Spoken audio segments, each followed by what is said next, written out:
we sit today, let them tell us what percentage increment has come on petroleum products since they took office. Since they took office on the 7th of January 2017 up to now, they should tell us the percentage increment, more than 24% percentage increment in the price of petroleum products. So if today you go to Parliament to reduce by 2%, and then quickly have announced to the whole world that you want all of us to applaud you, it's their own business. The good thing is that everybody who buys fuel lives in this country.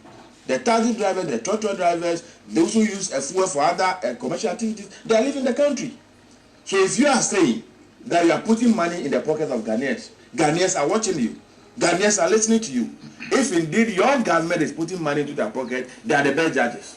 It is not me alone. It is true you alone go to the filling station to buy fuel. Several other people go to buy fuel. Not too long ago, you saw our taxi drivers demonstrating that the price of fuel is just skyrocketing, it's just going up and up and up, and that government must do something about it. Now you go to Parliament to reduce by 2%, and you say you have done something. We have come from a place up until we got where we are now as a country, right? Long before all this challenge, before the special levy was introduced, remember at the time, energy problem we had in this country, government was buying crude oil at the point VRA was spending about $3 million a day in buying light oil, able to power the thermal plants. Now, by the grace of God, we came into office, we have got the trouble gas. You have regular gas supply. You are no more spending money on that. We have invested so much heavily in the energy sector. We have brought up new plants that are all working. So you are not doing any investment in the sector like we did. So if you cannot reduce or fulfill the promise that you make the of this country, and you come and sit here and say lament and say that when NDC was in the office, it was worse, we will leave that the judgment of Ghanaians. If indeed NDC was doing everything correct, I don't think they would have voted us out. So this is not the time for you to come and tell Ghanaians what you inherited. I see. You know about the story before you came into office. So you think genuinely that the tax can be taken off, the government won't suffer any revenue setbacks? Right, they are managing the economy. They know why we have inequities. I don't know. So they said they know any time any time we even put our figures, they told us they were not good figures, they were not the right figures, and that they had the right figures. And so they know what is in there. So should we accept when they say that because of the wounds that or the gap that was left by the previous government, they need to slow down in taking off this tax so that they can rake in a very weak argument.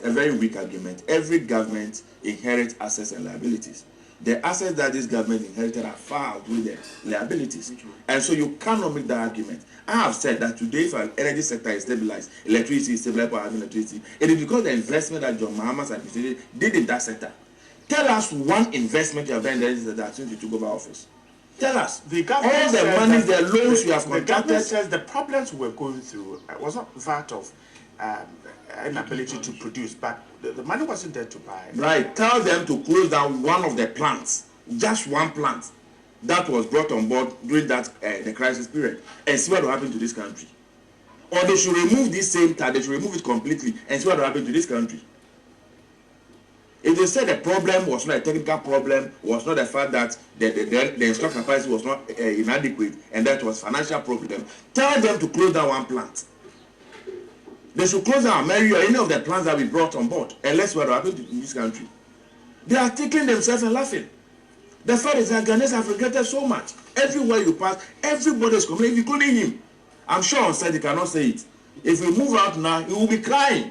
Their own people are crying. Things are tough. People cannot pay. Go to our market. Right, go to our markets today and ask the market women.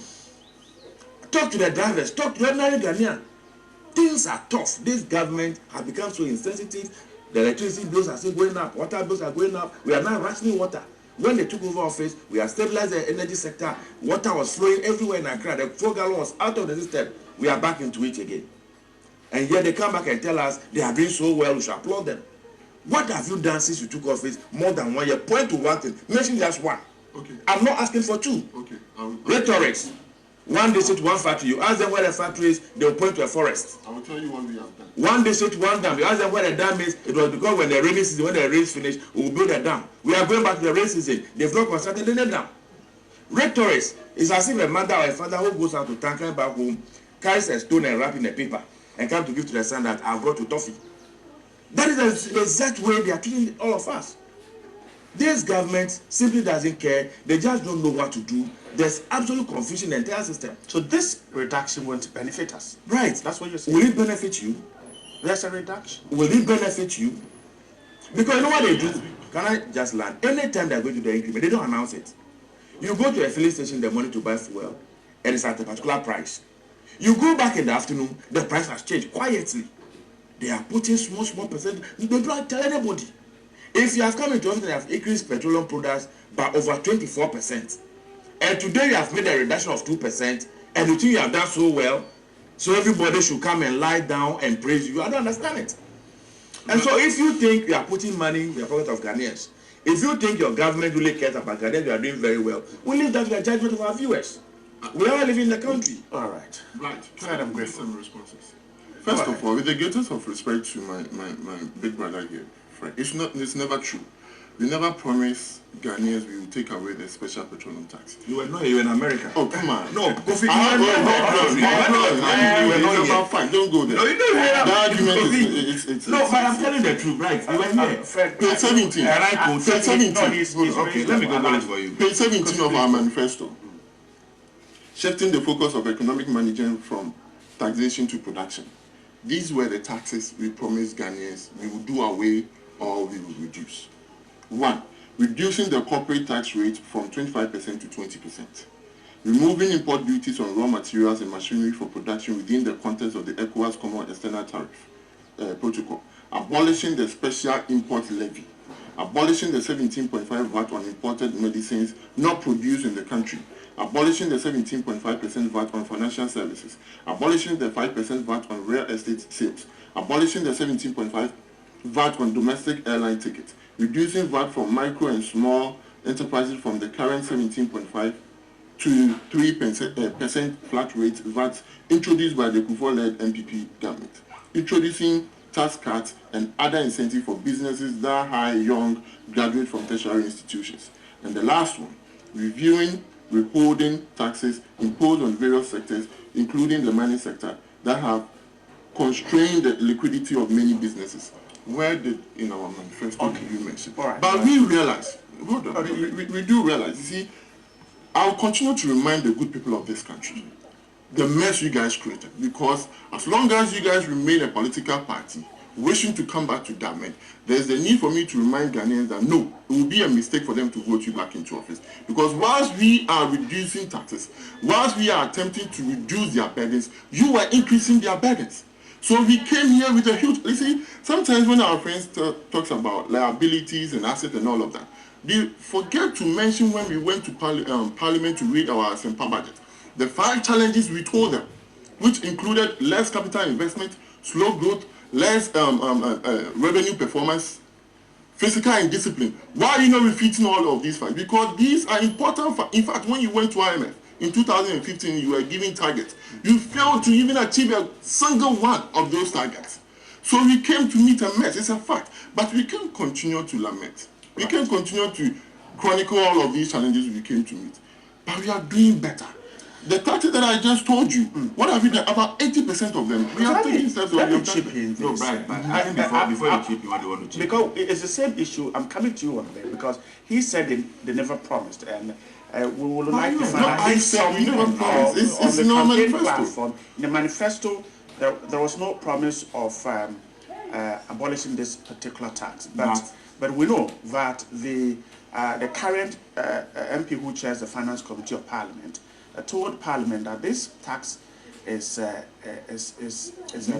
nuisance tax, right. and that when the NPP is in power, it will remove it. It will be scrapped. Nana said it. It was He on the said 19th of November in Our Parliament. manifesto. Where did he say it? Let me see. But in the Give me the manifesto, dates. it is not there. But Kofi, let me quickly chip in this. I think I could make a response to what I'll get you to make the response. What about the argument that some have suggested that government trying to rake revenue from fuel prices is a lazy way of managing an economy, and the government should remove this tax and find a way to make revenue? To be fair to this discussion, it's true. Because, you see, where I live now, in the United States, they increase prices of fuel every now and then without necessarily announcing to the people. When you go, even Exxon will be here and Shell will be here, and you see their prices different. You come in the next minute and it has increased. Nobody complains about it because the economy is doing so well. Because the purchasing power of the people is there for them to buy it. So they don't complain, they don't talk about it. Because when somebody wants a job, they can readily apply and get a job and do something with it. So they don't complain.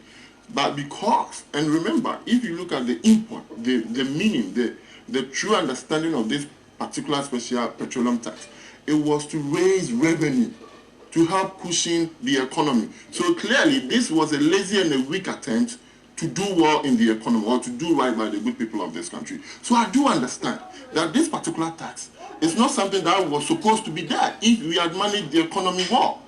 But here we are. The economy has been managed so poorly. We need revenue to be able to address the free SHS issue. We need money to address a lot of issues in this country. So we are telling the good people of this country, yes, we understand. Yes, we appreciate your difficulties, but give us time. And that's what we are doing, gradually reducing those taxes. Not just the special petroleum tax, but also other taxes that we found nuisance. So at the end of the day, I am telling this to the good people of this country. We have a president, we have a government that's committed to making sure that Ghanaians found relief in voting for them. So our friends here, though they shouldn't have the moral right to come and tell us to scrap it off, even when they brought it, they introduced it to 17.5%. Now it's 13% in about 2 years. We are stabilizing the economy. Right. Stabilizing the economy does not necessarily mean we are doing so well with the economy. Now we are on a good footing. Remember Moody, Fitch, Standard & Poor rated as B-, negative outlook, now B+, positive outlook. So gradually we are getting there. Right. Go and check all the projections that were made by all the institutions just mentioned in 2016. All of them predicted that by 2017 our economy was going to stabilize because the measures had been put in place by the then administration. The fact that we are going to resolve the energy crisis that we had, and the whatever resources that we got, we are going to inject into production of the economy. He is talking about capital investment. Ask him, they've been in office for more than 1 year. It should point to one capital investment they have done in this country. It should point to one. It is true that at the time this particular tax was introduced, what was our situation? Ghana will export petroleum crude to the international market. At the time the price had come down so much, we had made projections that depending upon whatever result we got from them, we were going to do various developments across the country. Then the price had gone down. So a government that was mindful of developing the country, providing infrastructure and all the people need, decided to introduce a tax. It's not a tax that was supposed to be there permanently. You said at the time that was creating problem. And then when you come into office, you were going to reduce it. Now you are in office and you are giving excuses. You are telling us, you just mentioned the tax that they claim they will reduce. Tell us how any of those ones having an effect on Ghanaians. Go to Abosokai today. When they read the so-called Asempa budget, and they thought they were able to go and bring brass band and all manner of things to enjoy at Abosokai. Today go to Abosokai and go and mention to them that they've reduced any import duties and see what they will tell you. And so you can sit in the comfort of your office and think that you have done all these things, Ghanaians are happy now, you claim you are putting money in their pocket. If indeed you are putting money in their pocket, they know about it. It is not for me to tell them. Because the good thing is all of us are living in the country. You said you are stabilizing the economy. Now do I remember, I think on the 6th of May 2009, when we took over office, he said, if the economy is broke, fix it. When we came into office, we met several arrears, we had to spend money to pay, contracted that you have not paid. We did all those things. So the things we are complaining about today are not new. Every new government that comes to office will make arrests. Every new government that comes to office will make some liabilities. But when you are making the liabilities, then you mention the assets. I have just pointed out to you that the assets that you inherited as a government, if you look at the revenue they are getting from our petrol that we are producing at the various fields, the revenue from there exceeds any revenue I've ever gotten in our entire history. They are getting so much money. Look at the number of loans they are going in for every now and then. Tell them to point to one thing they have done with their loan. They've not gotten a hand hoop anywhere. They have not bought any school anywhere. No hospital, no water, nothing. And so you tell me that that's no problem. You see, the loan fees. Could we wrap up in just 2 minutes? Let's talk about ROSI. We go for the loan for two major purposes.